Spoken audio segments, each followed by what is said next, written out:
talk we're going to discuss proliferative enteropathy. This disease involves infection with Lawsonia intracellularis. It affects the small intestine, leads to proliferation of the crypt cells, a very thickened small intestine, as you can see on the contrast study, and overall a malabsorptive diarrhea. It generally affects younger horses.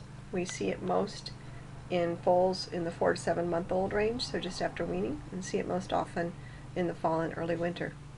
Predisposing factors probably include stress and immune compromise, such as failure of passive transfer, overcrowding, weaning, transportation, and other illness.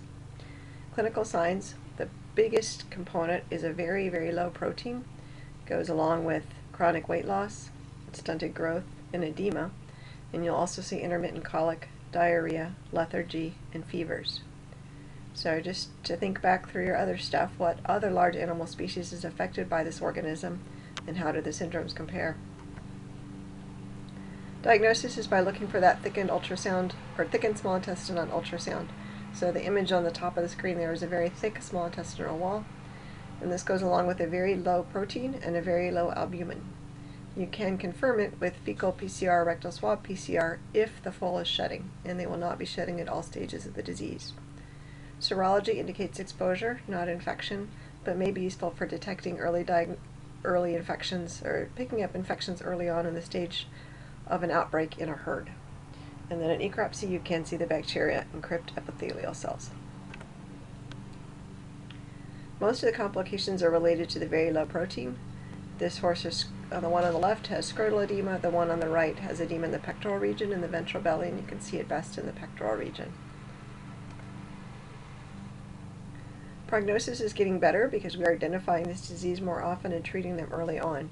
So with early and directed treatment, they have a good prognosis, and they've discovered that these horses do not have their future performance impacted at all. With delayed detection, you can get severe hypoproteinemia in horses that need intensive supportive care. Early detection may be helped by taking the daily temperature of exposed horses. Farms do tend to have outbreaks and do have recurrent outbreaks. GI ultrasound can pick them up early in the course of the disease, and then watching carefully for edema and anorexia. Antimicrobial therapy in the young horses includes the macrolides, such as azithromycin, and in adults we use oxytetracyclines and chloramphenicol. So your thought question is, why do we not use macrolides in adult horses?